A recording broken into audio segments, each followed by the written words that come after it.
በዛሬ ቪዲዮ እነዚህን የቲቪ ፕሮግራም አቅራቢና የሶሻል ሚዲያ ተጽዕኖ ፈጣሪዋ ዳናይት መክብብን ከፍተኛ ገንዘብ ተጭበርብረናል ያሉ ሰዎች ክስ እነዚህን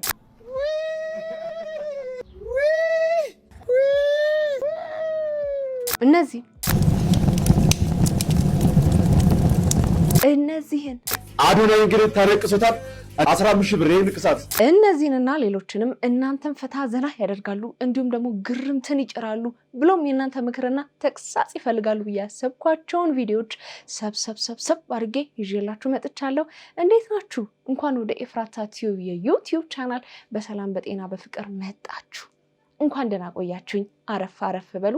እንግዲህ እንደተለመደው ይሄ ቤት ምን ይፈልጋል? ፍቅር ይፈልጋል። ፍቅር አሰጣጡ ደግሞ እጅግ በጣም ቀላል ነው። ሰብስክራይብ በምትል ቀለሙ ሞንደልደል ለልጅ በተናለች እሷን ነካ በማድረግ እንዲሁም ላይክ እና ሼር እያደረጋችሁ ሀሳብ አስተያየታችሁን ኮሜንት ላይ በመጻፍ ብሎም የምለቃቸው ቪዲዮዎች ደግሞ በቶሎ እንዲደርሷችሁ የደወል ምልክቷን በመጫን ለዚህ ቤት ፍቅር መስጠት ይቻላል ማለት ነው። እንድሰራባቸው የምትፈልጓቸው ቪዲዮዎች ካሉ ደግሞ የኢንስታግራም፣ የፌስቡክ፣ የቲክቶክ ገጾች ዲስክሪፕሽን ላይ ተቀምጠዋል። እነሱን ነካ በማድረግ መላክ ይቻላል። ለማንኛውም ብዙ ወሬ አላብዛ፣ ወደ ቪዲዮ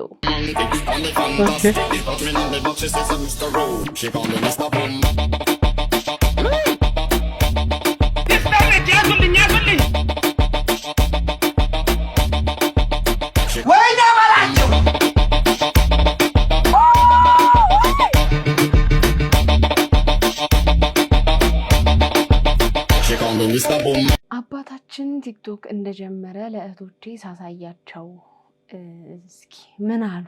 ከዛ እንዲ ወደ ታች መልሽ ወደ አየንበት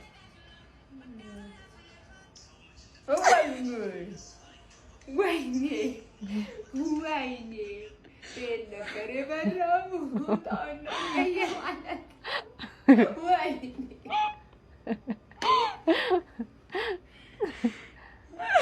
ነበር የፈራሁት።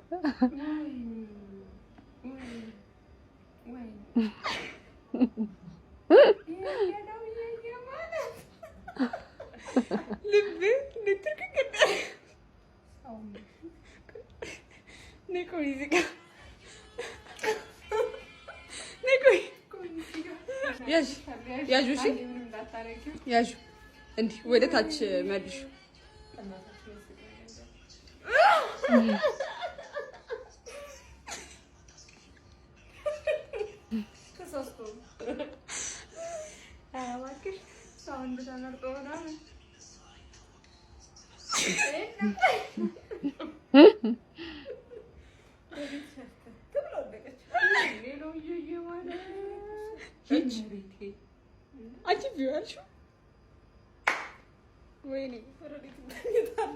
ከባድ ነው እኮ ስሜቱ። ወይኔ እንደፈራሁት ብላለች። ለማንኛውም ልጆች ከወላጆች ስልካቸውን አርቁ የሚባለው አንዳንዴ አሁን የምናያቸው አንዳንድ ትልልቅ ሰዎች የሚሰሩት ነገር በጣም ስለሚያስገርም ነው። ኤኒዌይስ ይመቹት ፋዘር። ሄይ ኤቭሪዋን አይ አም ሚሞ። ባለፈው ፖስት ባደረኩት ቪዲዮ ላይ ብዙ ነገር ነው የተናገራችሁ፣ በጣም ብዙ። ሃይ I'm just doing meditation, right? Organization, acceleration, meditation. I don't like you. Hey, video. The most application. እንዴ ከኔ ብዙ መማር የሚፈልጉ ሰዎች አሉ። እውነት ነው። እንግሊዘኛ ማወቅ የሚፈልጉ ብዙ ሰዎች አሉ። ለምንድን ነው ለእነሱ እንቅፋት የምትሆኑባቸው? I'm just a meditation. I'm Carter, yes? Really? Why? I'm grammatian. I'm really okay. Please, hold on. I'm sure up, okay? እንግሊዘኛ ቋንቋ ግን ሰው ቢሆን ኖሮ ሰላማዊ ሰልፍ ነበር የሚወጣብሽ። በእውነት ሚሞ እንዲ ታቀላጥፎ የለ እንዲ እንቅፋት ለምንድን ነው የምንሆንባት? ግን አሁን እኛ ለምሳሌ ምንም እንግሊዘኛ የማይገባን በዚህ ሰምተን በዚህ የምናፈስ እየነጠረ የሚመለስብን ሰዎች አለ። ከሚሞ መማር የምንፈልግ ለምንድን ነው እንቅፋት የምትሆኑት? አንዳንድ ሰዎች እሷ እንግሊዘኛ እኛ እንዳታስተምረን ተው። ሚሞ ያንቺ ግን ግፊበት። ድሃ ወንድ ወይም ደግሞ ከድሃ ቤተሰቦች የመጣ ወንድ የተገኘ ወንድ መጀንጀንም መጀናጀንም አይችልም። ቅድመ ሁኔታዎች አሉት። ምንድነው ቅድመ ሁኔታዎቹ ማለት ነው? በድህነት ያሳደገችው እናቱን ወይም ደግሞ በድህነት ያሳደጉት እናትና አባቱን ምንም ሳይደግፍ ገና ልክ ስራ እንደያዘ ተንጠልጥሎ ዘሎ ማለት ነው መጥበስም መጀናጀንም ማብሰልም አይቻልም። ምንም ሳያበረክትላቸው ልክ ስራ እንደያዘ መጀንጀንም መጀናጀንም አይፈቀድለትም። ማንኛውም የኢትዮጵያ ሴት ጎነ ልጅ ታወቃ ከመጀናጀኗ በፊት ይሄ ልጅ ለቤተሰቦቹ ምን አድርጓል ብላ ማየት አለባት። ስፔሻሊ ደሃ ቤተሰብ የመጣ ከሆነ ቤተሰቦቹ ምን አድርጎላቸዋል፣ ለእናትና አባቱ ምን አድርጎላቸዋል ብላ ሳታጣራ ወደ ፍቅር ግንኙነት ወደ ጅንጀና እንዳትገባ የኢትዮጵያ ሴቶች ማህበር ወስኗል። ምክንያቱም ከዛ ቤተሰቦቹን ሳይረዳ እሱ ወደ መረዳት ይገባል። ምክንያቱም በጣም ግራ ይገባዋል ማለት ነው። ስለዚህ የሴቶች ማህበር ከዚህ ቀን ጀምሮ ማለት ነው የኢትዮጵያ ሴቶች ማህበር ይሄንን ወስኗል ማለት ነው። ማንኛውም ኢትዮጵያ ውስጥ የምትገኝ ሴት ከደሃ ቤተሰብ የመጣ ቤተሰቦቹን የማይረዳ ላባቸውን ጠብ አድርገው ያሳደጉትን እናትና አባቱን ሳያግዝ ዘሎ ሴት ላይ መንጠልጠል እንዳይችል ተወስኗል። ስለዚህ የትኛውም ሴት ማንን እንደዚህ አይነት ወንድ ማቅረብም መጀንጀንም ፊት መስጠትም የለባትም። መጀመሪያ ቤተሰቡን መርዳት አለበት። አልገባኝም። ድህነት የቆዳ በሽታ ነው እንዴ? እንዴ ከተሰራ እኮ ይቀረፋል። ኤኒዌይስ ቤተሰቡን መርዳት አለበት በሚለው ሀሳብ እስማማለሁ። ላነሳቻቸው ሀሳቦች የሴቶች ጉዳይ መቼ ተሰብስበው እንደወሰኑት ባይገባንም የሴቶች ጉዳይ ወስኗል ብላለች። የወንዶች ጉዳይ በዚህ ጉዳይ ላይ ምን አሉ የሚለውን እስኪ ሌላ ቪዲዮ አለ እንመልከት። ትክክል ነሽ።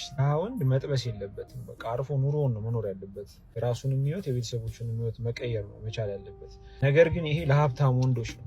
ሀብታም ወንዶች ወይም ደግሞ ገንዘብ ያላችሁ ፕሮቫይድ ማድረግ የምትችሉ መካከለኛ ገቢ ላይ ያላችሁ ወንዶች ደሃ ሴት እንዳጠብሱ እዛው ቤተሰቦቿን ትርዳ። መጀመሪያ ራሷን ትለውጥ። ደሃ ሴት አግብተህ ለብሰህ ለምን ትሰቃያለህ? የማያልቅ ቤተሰብ ለምን ስትረዳ ትኖራለህ? በቃ አስፈላጊ አይደለም።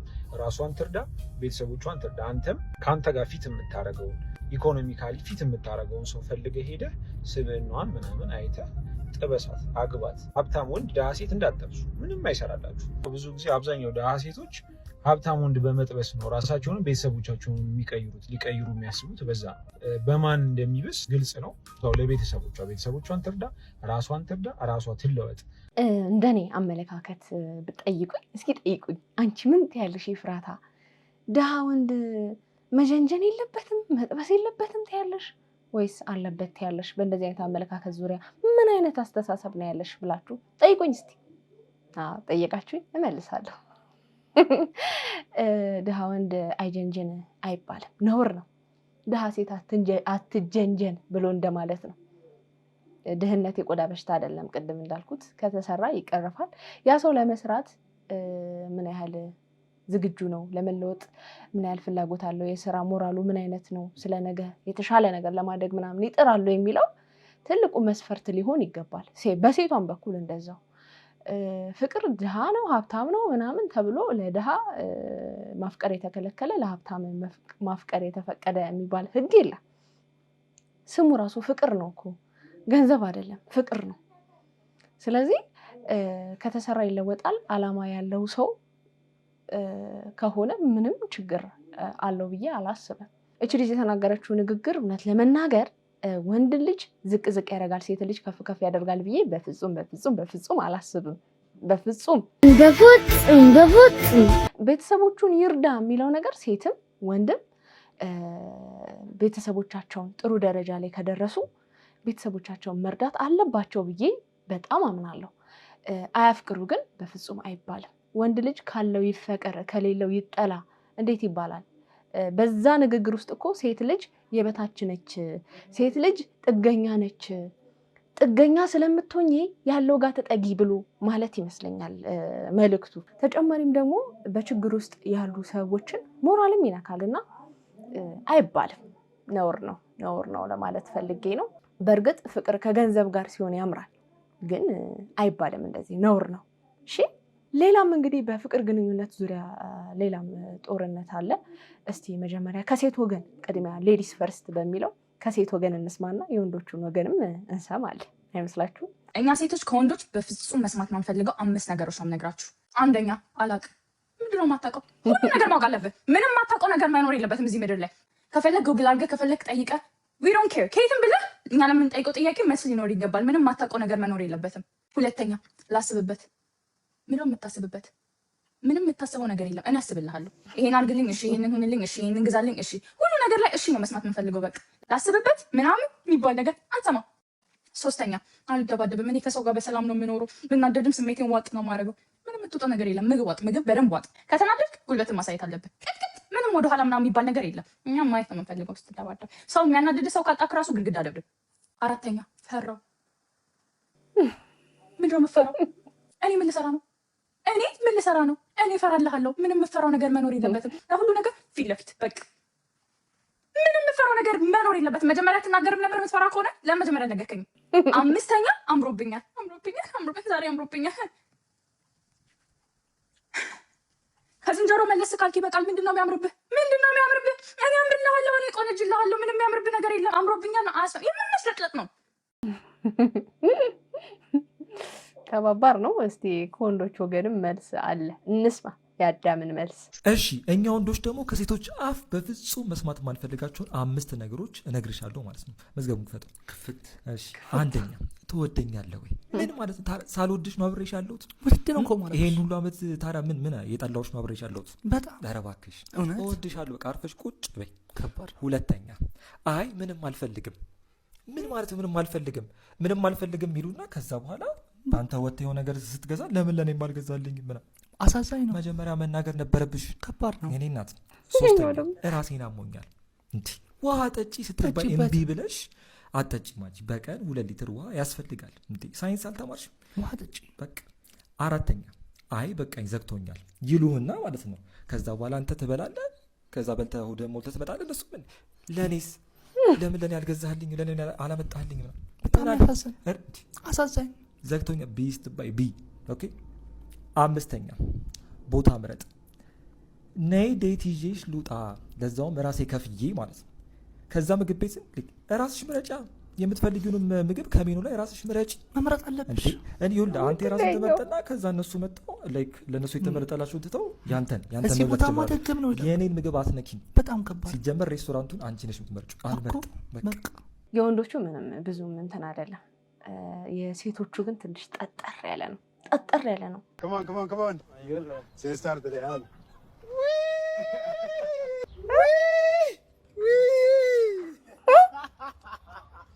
ማይተን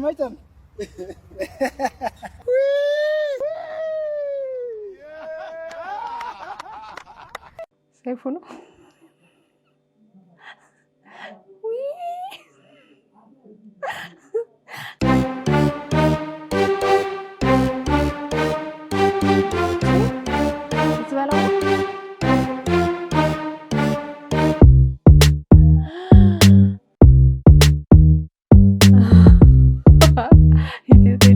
ለዚህ ምን በእውነት ግን እውነት ለመናገር ምንድነው ኢትዮ ቴሌኮም እውነት በጣም በጣም ፌር አይደለም እያደረጋችሁ ያላችሁት ነገር። በየጊዜው ብር ትጨምራላችሁ፣ ግን የኢንተርኔት ፍጥነታችሁ በጣም በጣም በጣም ዘኔ ሞፍ ጂሰስ የሚያስብል ነው በእውነት። ለማና ቤት እንበል አረ ስሙን እንዴ አስተካክሉልን እንጂ ልክ ብሩን ሲጨምሩ ቢያንስ የኢንተርኔት ፍጥነቱ ምናምን ከፍ አድርጉልን። አረ ፌር አይደለም በእውነት አስተካክሉ። ብዙዎቻችሁ እንደምትጠይቁኝ ከአክስቴ ጋር ምንድነው ችግር? እኔ ከአክስቴ ጋር ፐርሰናል ችግር የለኝም። በጣም አለቅላቂ ወረኛ ስለሆነች ታናድደኛለች እንጂ እኔ ወዳታለሁኝ እና ጠልቻት ምናምንም አይደለም። እየገባችሁ አታሽቃብጡ። እኔ በጣም ነው የምትመቸኝ፣ ያው ከነገረኝነቷ ውጪ ከማሽቃበጧ ውጪ እንጂ ሰው አልጠላም። አክስቴም ሰው ነች፣ ግን ባለጌ ነች። በስመ አብ ጌታ ሆይ፣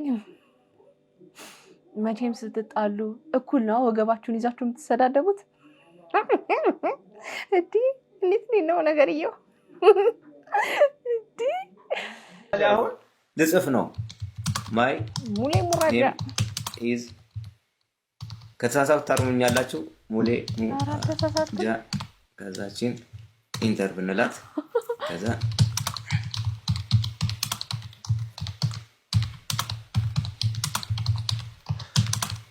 The quick brown fox jumps over quick ነው lazy over lazy ያው ልክ ነህ lazy dog. The quick brown. እቺ ኢኖ ያልኩት ኢኔ መድኃኒዓለም አወቀረስ jumps over the okay okay LZD ነው ያልኩት በኢየሱስ ስም DOG yes እኔ ሙሉ ማዳንንም እኔ በዚህ ፍጥነት አልጽፍም እግዚአብሔርን እኔ በዚህ ፍጥነት አልጽፍም እንደ ጣቴን እያየሁ ሳሳሳለሁ just የአእምሮ ነው እንግዲህ የአእምሮ ጨዋታ ነው አእምሮ ውስጥ እያንዳንዷ ነገር ትቀመጣለች ስለዚህ አእምሮ እስካለው ጃውስ ቢኖረው ደግሞ ተውት ጃውስ ቢኖረው ማለት ሰከንድ ውስጥ አንድ ፔጅ ግጥም እንደዚህ ነው የምንጽፈው በኢየሱስ የመድረክ ስሜ ሙሌ ሙራጃ ያለው ልጅ ነው እንግዲህ ካስታወሳችሁት የመድረክ ስሜ ሙሌ ሙራጃ አሃቭ እንደከሰል የጥበብ ማንደጃ ትውልድ እድገቴ ነው ሽሮ ሜዳ ከሰው ዘር ሁሉ ወዲያው ለማዳ ኑሮን ለመርታት ነኝ ጣሪ ጋሪ በትምሮዬም ይዣለው ድግሪ ስላነሳሳኝ ስንቱ ቲክቶከር እኔም ከቻልኩኝ ለመሞካከር ላይኮች ኤንድ ቪው ይብዛልኝ ፎሎወር so everyone you do copy link share copy link share again copy link come on copy link share ሚገርም ነው ማርያም ትችላለህ ልበ ብርሃን ማለት እኮ ይሄ ነው ታዲያ እኔ ራሴ ልጻፍ ብልኮ ማለት ነው ጣቴን እያየው ስፔሊንግ ተሳስቼ ምናምን ነው መጽፈው የምር በጣም ጎበዝ ህጻናት አብዝቶ የሚያፈጡባችሁ ሰዎች ካላችሁ ዛሬም ነግራችሁ ነታ እናንተን ይመለከታል ምን መሰላችሁ ጓደኞቼ ሳይኮሎጂ እንደሚለን ከሆነ ህጻናት የሚያፈጡባቸው ሰዎች በብዛት በህይወታቸው ውስጥ እድለኞችና አትራክቲቭ ሰዎች ናቸው ይለናል ምን ትላላችሁ ይሄ ቴንክ ዩ ብዙም ጊዜ ህጻናት ሲያፈጡብኝ አስተውላለሁ ምንድነው ብዬ ጠራጠር ነበር ለካ ለዚህ ነው ቴንክ ዩ ህጻናት አዶናይ እንግዲህ ታረቅሶታል 15 ብር ይሄን ንቅሳት ያወጣል ወይስ አያወጣ ቢሉ ኮሜንት አድርጉልኝ ይመቻችሁ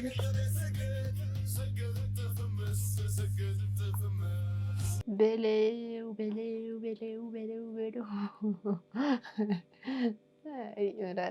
ምን ይባላል ምን ይበጃል ብላለች ያቺ ሴትዮ ምን ይሻላል ምን ይበጃል ሌሊት 10 ሰዓት ከ20 ላይ እንዴት ከሌባ ጋር እንደተፋጠጥኩ ነው የምነግራችሁ አይኖ አሁን ተንፍሼ ተረጋግቼ ምናምን ወጥቶልኝ ነው ትናንትና አንድ ጎረቤቴ ሌሊት ቤተክርስቲያን አብረን እንድንሄድና እንድቀሰቅሳት ነገረችኝ ማለት ነውና ብዙ ጊዜ ከሰው ጋር ቤተክርስቲያን መሄድ አልወድም ሌሊትም ሆነ ቀን ብቻዬን ነው ቤተክርስቲያን መሄድ የምወደውና ሌሊት ሰው ኢትስ ኦብቪየስ የሚሸኘኝ ሰው አለ በተረፈ ግን በቃ ቤተክርስቲያን ውስጥ ብቻዬን ነው መሆን የምፈልገውና ሌሊት 9 ሰዓት ከሩብ ምናምን አካባቢ ከእንቅልፌ ነቃሁኝ ተነስቼ ተጣጣብኩኝ ምናምንና ለባብሼ ደወልኩላት ለሷ ማለት ነው ከዛ እሺ ቆይ በቃ እየለባበስኩ ነው አለችኝ እሺ አልኳትኝ ጠበቅኩኝ አትደውልም ደወልኩላት እና እንዳይረፍድብን አይ ሄት ማርፈድ ቤተክርስቲያን እንዲያመልጠኝ አልፈልግም ስፔሻሊ ሌሊት ሲሆን ኪዳን ምናምን እንዲያመልጠኝ አልፈልግም እና ከዛ እየለባበስኩ ነው አለችኝ እሺ ምናምን ብዬ ስጠብቅ አሁንም ቆየችብኝ ማለት ነው ከዛ ድጋሚ ስደውላት 5 ደቂቃ ስጪኝ በቃ ልጅ ስለያዝኩኝ የቷ ልጅ ልታቆርብ ነውና እሱን እያለባበስኩ ነው አለችኝ ማለት ነው እሺ ብዬ ያው 5 ደቂቃ በቃ ትወጣለች ምናምን ብዬ ተዘጋጅቼ ጨርሼ ወጣሁ ማለት ነው ገስዋት የሳሎኑን በር ዘግቼ ስወጣ የውጭ በር እንደዚህ ወለል ብሎ ተከፍቷል በዛ በሌሊት አንዳንዴ ስትደነግጡ በእናታችሁ ተጠንቀቁሽ የምታረጉትን ነገር ለካስ አታቁም ማለቴ በእኔ ፍርሃት እንደ ሌባ የምፈራው ነገር እዚህ ምድር ላይ የለም ጅብ ምናምን ይሻለኛል ባይዘው ከዛ ወጣሁ መመለስ ነው ያለብኝ ቤት ያሉትን ሰዎች መቀስቀስ ነው ያለብኝ ወይስ መውጣት ነው ያለብኝ ምንድነው የተፈጠረው ብዬ ማለት ነው በዛ ደቂቃ ውስጥ ወይም ሰከንድ ውስጥ ያላሰብኩት ነገር የለም ማለት ነው እንዲያውም የሚሸኘኝ ልጅ እሱ ተነስቶ ቀድሞኝ ምናምን አልደወልኩለትም አልነገርኩትም ቀድሜ ነው የምነግረው በሚሸኘኝ ሰዓትና እሱም መሰለኝ የከፈተው በሩ ምናምን ፕራንክ ሊያደርገኝ ነው እንዴ ደግሞ እንደዚህ ነገር አያውቅም እሱ ልጅቷም መሰለች ልጅቷ ደግሞ ቁልፍ የላትም እንደው መታ እንኳን ልትጠራኝ ደርሻለሁ ልትልኝ ብቻ ያላሰብኩት ነገር የለምና ከፍቼ ውጥት ብያያዋለሁ አይን ላይ ነው የተያየ ነው ማለት ነው። እና ምንም እንዳልተፈጠረው ወክ እያደረገ ነው። ምን ማድረግ እንዳለብኝ አላውቅም። ተመለስኩ፣ ወደ ግቢ ተመለስኩኝና ማለት ነው። ብዙ ጊዜ ማይ ብራዘር ኢሎ አይተኛም። ስለዚህ ወደ እነሱ ቤት ሄጄ ሳንኳኳ ተኝተዋል፣ አይሰሙም ምናምን 2-3 ሳንኳኳ እህቴና ሄርሜድ በጣም ደንግጠው እንደዚህ ምናምን ብለው ምንድነው ምናምን አሉ። ማን ነው ሲሉኝ እኔ ብያቸዋለሁና ምን ሆነች ብለው ነው እርግጠኛ ነኝ። ሲወጡ አሳዩዋቸው እንዲህ ነው ያገኘሁት ግቢውን በር ብዬ ማለት ነው። እነሱ ጋር ለመሄድ በሁለት መኪና መሀል ማለፍ ነበረብኝ ማለት ነው ለማንኳኳትና ወይኔ ፍርሃት ግን እንዴት እንደሚያስጠላ እና መኪናው ጨለም ብሎ አይደለ መኪናው ወንበሩ ማለት ነው የተቀመጠ ሰው ነው የመሰለኝ ማለት ነው። ኢቭን አንድ ሌባ ብቻ አልመሰለኝ ማአት ነው የመሰሉኝ ማለት ነውና ሽንቴ ላይ ያመልጠኝ ማለት ነው። ከዛ ነገርኳቸው። ምን እንዴ ነው ያልኳት እንዴ በሩ እንዲሁ ነው ያገኘሁት ምን ስትለኝ ፌንት ላረግ ነው ያልኳት። በዛች ሰከንድ ውስጥ ማለት ነው ያላሰብኩት ነገር የለም። ሞቼ ገሎኝ ማለት ነው ሌባው ግንባሬን ብሎኝ ፓፓ ሲያዝን በቃ እሱን ያሰብኩት። እግዚአብሔርን ደግሞ ሌሊት እንዳትወጪ በፍጹም ሌሊት ቤተክርስቲያን እንዳትሄጂ ሲነጋ ሂጂ ነው የሚለኝ እሱ ጋር በሚኖር ሰዓት ማለት ነው። ስለማይፈቅድልኝ 12 ሰዓት ላይ ራሱ ነበር ድሮፕ የሚያደርገኝ። ልክ 12 ሰዓት ሲሆን በተኛ እንኳን ውድቀን ቀስቅሶ እንሂድ ምናምን የሚለኝ። ወደ ውጪ ምናምን ከሄደ አገር ውስጥ ከሌለ ኦፍ ኮርስ ራሴ ተነስቼ ሌሊት ሄዳለሁ። ግን ሌሊት እንደወጣ ስለማይፈቅድልኝ አሁን ይህን ታሪክ ራሱ ለሱ ያልነገርኩት ለማን ነው የምነግረው? ከሌባ ጋር እንደተያየው ግን ይገለኛል። እና አያየኝ ወክ እያደረገ ሄደላችኋለሁ። እና ልጅቷ መጣች ወዲያው ማለት ነው። ለእህቴ ይሄንን እየነገርኳት ልጅቷ ስትጠራኝ ስሜን ሰማው ማለት ነው። ከዛ ውጥት ብዬ እዚህ ጋር ሰው አይተሻላታለሁ አላየውም። ወደ ግቢው ተመልሼ ስገባ አይቼው ሰው ይዛ ልትወጣ ነው ብሎ እንግዲህ ሩጦ ሄዷል ማለት ነው። መጀመሪያ ግን እንዴት እንደናቀኝ እኔ ሰው ሲንቀኝ በጣም ነው የሚያስጠላኝ። ንቆኛል ምንም አጣመጣም ብሎ እግዚአብሔርን ወይኔ።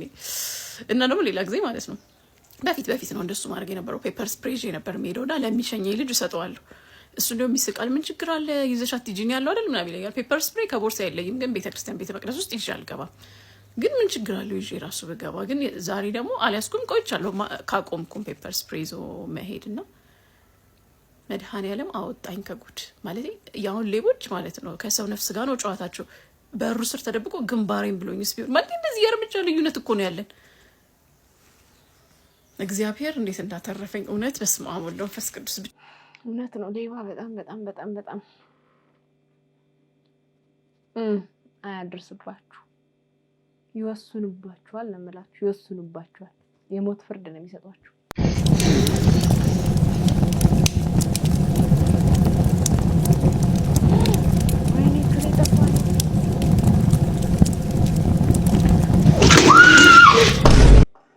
በኢየሱስ ስም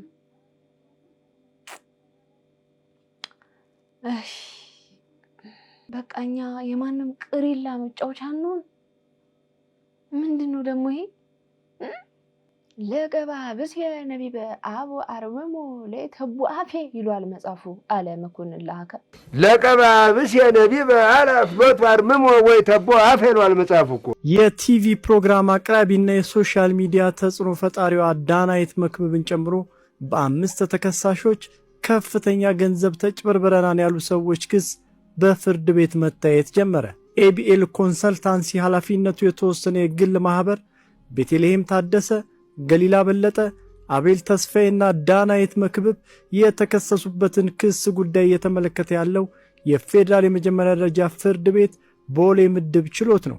ከሳሾች ለፍርድ ቤት ባስገቡት የክስ ዝርዝር እንደገለጹት ተከሳሾች ወደ ውጭ ሀገር እንልካችኋለን በማለት ከእያንዳንዳችን 437 ሺህ ብር የተቀበሉን ቢሆንም ወደ ውጭ ሀገር ሳይልኩን ቀርቷል ሲሉ ገልጸዋል።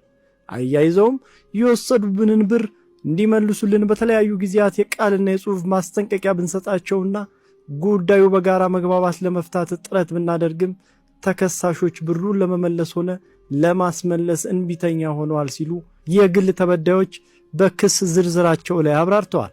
ሲቀጥሉ እኛ ከሳሾች ወደዚህ ጉዳይ በሙሉ መተማመን የገባ ነው 5ኛ ተከሳሽ የሆነችው ዳናይት መክብብ ለድርጅቱ የሰራችውን ማስታወቂያ በማመን ነው ሲሉ ዘርዝረዋል። በማከልም ስለ ማስታወቂያ የወጣው አዋጅ ላይ በግልጽ ተደንግጎ እንደሚገኘው ተገቢ ያልሆነና እውነተኛነት የሌለው ማስታወቂያ የተከለከለ ነው። ማስታወቂያ አስነጋሪ ወይም ወኪሉ ከተጣለባቸው ግዴታዎች ውስጥ ትክክለኛነትን ማረጋገጥ ይገኝበታል። ይህንንም መጣስ የአንድነትና የነጠላ ተጠያቂነት እንደሚያስከትል በአዋጁ በጥብቅ ተደንግጎ ይገኛል ሲሉ በክሳቸው ላይ አስፍረዋል። 13 ሰዎች በጋራ ሆነው ያቀረቡትን ክስ የፌዴራል የመጀመሪያ ደረጃ ፍርድ ቤት ቦሌ ምድብ 4ኛ ፍትሐ ብሔር ችሎት እየተመለከተው የሚገኝ ሲሆን የቀረበለትን ክስ መርምሮ ውሳኔ ለመስጠት ተለዋጭ ቀጠሮ እንደሰጠ ሰምተናል። እንደ እሸቱ አይነት ኬዝ እንዳይሆን ነው መፈራው። ምክንያቱም በእሸቱ ስም አይታችኋላ። ትላንትና የለቀቁት ቪዲዮ ላይ የእሸቱ ማናጀር ነኝ ምናምን ብሎ ወደ ካናዳ እንልካለን የሚል ማስታወቂያ አስነግሮ እንግዲህ ሲያጭበረብሩ እንደነበር ራሱ እሸቱ አጋልጧል። እንደዚህ አይነት ነገር እንዳይሆን የእውነትም ነዳናይት እንደዚህ አይነት ነገር አድርገው ከሆነ ግን በጣም ያሳፍራል። የፕላስቲክ ከረጢት ስለተከለከለ ተብሎ ንጽህናቸውን ባልጠበቁና የቀለም ንክኪ ባላቸው ወረቀቶች ዳቦና መሰል የምግብ ግብዓቶችን የሚሸጡ ነጋዴዎች ከድርጊታቸው እንዲቆጠቡ የአዲስ አበባ ከተማ አስተዳደር የአካባቢ ጥበቃ ባለስልጣን አሳስቧል። ባለስልጣኑ ይህንን ያሳሰበው የወረቀትና ሌሎችም ተኪ ምርት ከሚያመርቱ ድርጅቶችና ባለድርሻ አካላት ጋር በተካሄደው የውይይት መድረክ ላይ ሲሆን ይህንኑ ተላልፈው የሚገኙ ነጋዴዎች በሕግ ተጠያቂ እንደሚደረጉም ነው የተነገረው። በተጨማሪም በመድረኩ የማምረቻ ጥሬ ዕቃዎች ዋጋ መጨመርና የማምረቻ ቦታ እጦት የምርቱን ዋጋ እያስወደደው ስለመሆኑም ተነግሯል። መድረኩን የተከታተለችው ህይወት በሰዓቱ ተጨማሪ ዝርዝር ዘገባ አላት። ብሩክ አስቀናው እንደሚከተለው ያቀርበዋል። የፕላስቲክ ከረጢት ስለተከለከለ ተብሎ ንጽህናቸውን ባልጠበቁና የቀለም ንክኪ ባላቸው ወረቀቶች ዳቦና መሰል የምግብ ግብዓቶችን የሚሸጡ ነጋዴዎች ከድርጊታቸው እንዲቆጠቡ የአዲስ አበባ ከተማ አስተዳደር የአካባቢ ጥበቃ ባለስልጣን አሳስቧል። ባለስልጣኑ ይህንኑ ያስታወቀው የወረቀትና ሌሎች ተኪ ምርት ከሚያመርቱ ድርጅቶችና ባለድርሻ አካላት ጋር ዛሬ ባካሄደው የውይይት መድረክ ላይ ሲሆን ይህንኑ ተላልፈው የሚገኙ ነጋዴዎች በሕግ ተጠያቂ እንደሚደረጉም ተነግሯል። በመድረኩም አምራች ተቋማትና ባለድርሻ አካላት በተኪ ዕቃዎች የዋጋ ውድነትና በዘርፉ ባሉ ተግዳሮቶች ዙሪያ ውይይት ተደርጎባቸዋል። ፕላስቲክ ተኪ ከረጢትን የማምረቻ ጥሬ ዕቃዎች ዋጋ ከእጥፍ በላይ መጨመሩና የማምረቻ ቦታ እጦት የምርቱን ዋጋ እያስወደደው መሆኑም ተገልጿል። በመድረኩ በተደጋጋሚ ከተነሱ ጥያቄዎች መካከል የማምረቻ ቦታ እጥረት፣ የጥሬ ዕቃ ዋጋ መጨመርና የምርት ጥራትን የተመለከቱ ይገኙበታል። የሆነ የጾም መያዣ ሰሞን አይታችሁ ከሆነ አላቅም አጋጥሟችሁ ከሆነ ስጋ ቤቶች ላይ የሚሸጡበት ወረቀት በጣም ነው የሚደብረውና አማራጭ ስለሌለ ምንም ማድረግ ስለማይቻል ብለው ነው የሚሰጡት። በ5 ብር በ10 ብር ፌስታል የሚገዙ ነገሮች አሁን በፔፐር ባግ የግድ መያዝ ስላለባቸው 50 ብር 60 ብር 100 ብር ምናምን ነው የሚገዙት ባጎቹ ራሱና ነጋዴውም ግራ ገብቶታል፣ ሸማቹም ግራ ገብቶታልና በስፋት ይሄ ነገር በስፋት በደንብ ተሰርቶ ወደ ገበያ ቢወርድና ለምግብ ማሸጊያነት መሆን የሌለባቸውን ወረቀቶች እንዲያስወግዱ ቢደረግ መልካም ነው ብዬ አስባለሁ። ፕላስ ዋጋቸውም ላይ አቅርቦቱ በስፋት ተደራሽ ሆኖ ዋጋቸውም ላይ ደግሞ ቅናሽ ቢሆን ቢያንስ የተወሰነ ብር እንኳን ልዩነት ቢኖረው ጥሩ ነው ብዬ አስባለሁ። ይሄ በጣም ለሸማቹም ለነጋዴውም ግራ ያጋባ ጉዳይ ነው ብዬ አስባለሁ። እናንተስ ምን ትላላችሁ? ለማንኛውም ውዶቼ የዛሬ ቪዲዮቼ እነዚህን ይመስሉ ነበረ። እንደወደዳችኋቸው ተስፋ አድርጋለሁ። በቀጣይ በሌላ ቆንጆ ቪዲዮዎች እመጣላችኋለሁ። ታዲያ እንደሚታወቀው ይሄ ቤት ምን ይፈልጋል? ፍቅር ይፈልጋል። ፍቅር አሰጣጡ ደግሞ እጅግ በጣም ቀላል ነው። ሰብስክራይብ የምትል ቀለሙን ሙንደልደለች በተናለች እሷን ነካ በማድረግ እንዲሁም ላይክ እና ሼር እያደረጋችሁ ሀሳብ አስተያየታችሁን ኮሜንት ላይ ጻፍ ብሎም የምለቃቸው ቪዲዮዎች ደግሞ በቶሎ እንዲደርሷችሁ የደወል ምልክቷን በመጫን ለዚህ ቤት ፍቅር መስጠት ይቻላል ማለት ነው። እንድሰራባቸው የምትፈልጓቸው ቪዲዮዎች ካሉ ደግሞ የኢንስታግራም፣ የፌስቡክ እንዲሁም የቲክቶክ ገጾች የዲስክሪፕሽን ላይ ተቀምጠዋል። እነሱን ነካ በማድረግ መላክ ይቻላል። በዛውም ፎሎ አድርጓቸው። ለማንኛውም የዛሬና በቃው ይመቻችሁ ባይ